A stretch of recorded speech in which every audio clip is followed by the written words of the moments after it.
All right, so I want to talk about this book right here, The Magic of Thinking Big. I'm going to go for a little bit of a drive and tell you guys why I think this book, any young person or anybody in general, needs to read this book and needs to adopt the mindset that this book has. So let's get going. I'm going to have this car mount, talk about it while I drive. So I think more than ever, I'm starting to read this book, and I haven't gotten too far into it. I've heard it on Audible and different podcasts, but I've never sat down and actually read the book.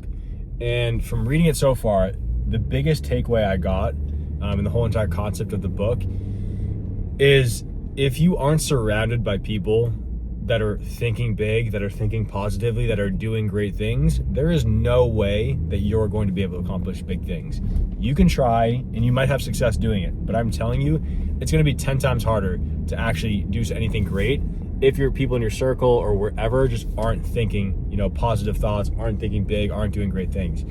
And if you're a young person out there and you're seeing this, you're like, maybe I'm surrounded by, I'm in high school, I'm in college, whatever. My friends are drinking and partying and doing whatever. Or maybe my situation at home isn't that great. Like, listen, I totally get it. And for me, when I was getting into personal development right out of college, my friends around me were still like going out and drinking and partying, every weekend, even during the week. And for me, I had this shift in my mindset that I was like, I don't want to do that. This is I had this epiphany. I was like, this is not what I meant to do. I meant to do great things. I just went to college for 4 years. I had a great time and I enjoyed that. But now I want to achieve greatness. I always did. And I kind of looked at college as that time, I'm gonna have fun. And then after that, let's go build fucking shit. Let's go, take over the world and do great things.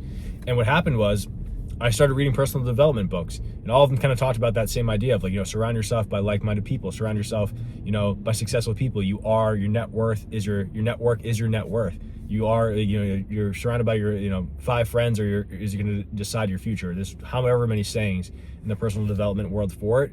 And the thing was for me, I was like, that's great, but how can I do that? And people hear that and they're like, well, that's great and all, but I'm not surrounded by wealthy, rich, successful people. And the truth is you are 100% surrounded by those people, okay? And this is the mindset shift for me. I didn't really realize it in the time. I just naturally did it. This had the biggest, the change for me. I read these personal development books. So for one, I was surrounded by authors that are writing great things. A book like this, Craig Ballantyne was one of my early on mentors, and I didn't even meet him. He was just somebody, I read his books, The Perfect Day, Unstoppable, The Perfect Week. Those books primed my mind for success. And I felt as though, although I'm not hanging out with Craig, he's not right next to me, I'm having a conversation with him. I got into podcasts. I was listening to Bedros Keuilian podcast. Him and Craig Ballantyne had it. I forget what the show is actually, called. Him, I was listening to. I was listening to Ed Milet, Andy Frisella, Patrick Bet-David, all these guys, Grant Cardone even, all these guys, these business guys, call them gurus, call them whatever you want, Ty Lopez, one too. I was listening to these people on podcasts, Brad Lee's a good one too. I was listening to these guys on podcasts every day, driving to work, in the gym, on the way back from work, wherever I could, YouTube videos too. I was surrounding myself with all this content and all these great things.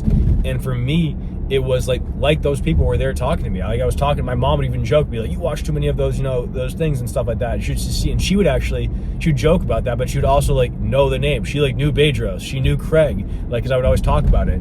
And for me, it was, my version of being surrounded by successful people. Although I didn't have proximity to them, I had proximity to them through podcasts. So if you're out there and you're like, I don't know where to start and I'm not surrounded by these people, that's a limiting belief. You are surrounded by these people by being proximity by podcasts, YouTube videos. You can go to conferences and stuff like that too. You don't have money, find money, okay? Go on, do it virtually. There's so much content out there that you can literally surround yourself with the best people in the world. There's no excuse to not have that mindset. And why that reminded me of this in this book when I was reading this morning is because he talked about in the beginning, you have to reprogram your mind. If you're not, the number one indicator, he said what people that he studied why people are successful is because they had that mindset. So almost you have to trick yourself over and over again, maybe you're not successful, and for me, I'm still growing, I have success, but trick yourself, to be in that mindset with those people, they almost have that mindset. Don't go have that mindset and go spend a ton of, money and all this stuff and act like them, but be in the mindset of the decisions in the frameworks of the way they think. People will look at you like crazy. They'll say what are you talking about? Of course, that's what the gurus say and stuff like that. That's what rich people say, or that's what these people say. Okay, great.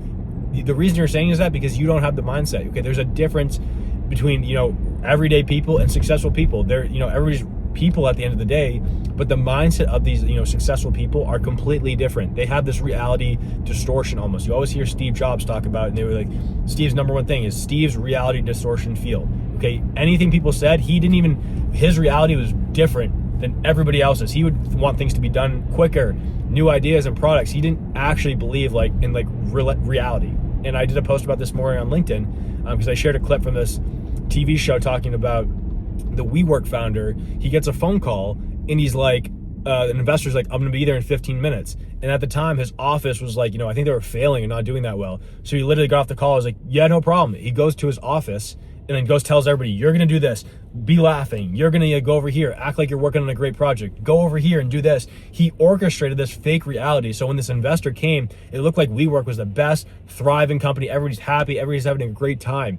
And that's an example of oh yeah, you might be faking it too, but that's what you have to do in the beginning. You have to fake it. You have to have an realistic view of reality too. I don't mean, be a delusional idiot and make dumb decisions, but you have to believe that the things that you want to achieve are possible, because most people will tell you that what your dreams aren't possible. Everybody around, oh yeah, great, good idea. You're gonna be rich and successful, million. Okay, great. So does everybody else. Yeah, you're gonna have this big house. Okay. Nobody believes you. Okay, and that's fine, because nobody believes you because you haven't done shit. And that's fine. Your friends and family will doubt you in the beginning because you have to prove yourself. So don't get mad at them too. The last thing I'll say there is don't get mad at them too when people don't doubt you. It's not that they're maybe negative. You don't have the receipts to show them that you are actually what you're trying to be. Okay, you don't have the house, you don't have the car, you're not having the actions. So until you have that stuff and they can see, oh shit, he actually did what he's talking about, then they'll believe it. But now you have nothing to show them. Don't blame people and get upset screw my parents, they don't believe in me, my friends. They're not bad people. Your friends are there. You have great friends, whether they're successful or not. Be surrounded by great people. You don't have to be rich, but you don't be surrounded by negative people, of course. But you don't expect these people to have you to be your hype man the entire time when you have nothing to show for it. So read this book, The Magic of Thinking Big. I'm reading it over and again, and it's changing the way I think. I'm gonna be doing more of these videos, so stay tuned.